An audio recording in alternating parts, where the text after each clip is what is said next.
গরম ভাতের সাথে পুরভরা পটল অসম্ভব ভালো লাগে খেতে। চিংড়ি মাছের যেমন একটি স্বাদ আছে, তেমনি এই নিরামিষ পটলটি অসম্ভব এবং অতুলনীয়।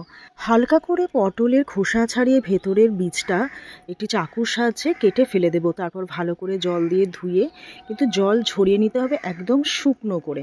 একটা দিকের মুখ ছোট্ট করে কেটে নিতে হবে, পরবর্তীকালে পুর ভরে সেটাকে আটকাবার জন্য।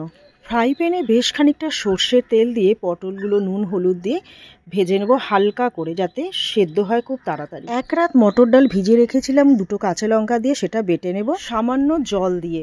আবারও সর্ষের তেল দিয়ে বাটা মটর ডাল একটু নুন হলুদ মিষ্টি দিয়ে নাড়িয়ে কড়াইতে যখন মণ্ড পাকিয়ে যাবে তখন গ্যাস অফ করে ঠান্ডা করতে দিতে হবে। এদিকে পটলটাও ঠান্ডা হয়ে গেছে, পুরটা অল্প অল্প করে ভরে ওই ছোট্ট যে মুখটা ভেজে রেখেছিলাম সেটা দিয়ে কিন্তু বন্ধ করে নেব, যাতে ঝোলে দিলে একটুও বেরিয়ে না যায়।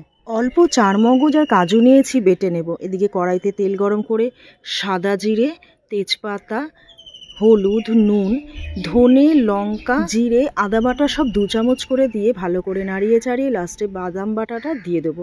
বেশ খানিকক্ষণ নাড়িয়ে তেল ছাড়লে ওপর থেকে দিয়ে দিচ্ছি 2 চামচ টক দই, সামান্য মিষ্টি। প্রায় হয়ে এসছে, এবার দিয়ে দেবো গরম জল। ভালো করে ফুটলেই পুরভরা পটলগুলো একটা একটা করে ছেড়ে দেবো এবং হালকা আঁচে ফুটতে দেবো। দিয়ে দিয়েছি 1 চামচ ঘি, 3টি এলাচ দিয়ে ভালো করে ফুটিয়ে নামিয়ে নিলেই তৈরি হয়ে যাবে মটর ডালের পুরভরা নিরামিষ পটল। কেমন হয়েছে কমেন্টসে জানাবেন। নমস্কার।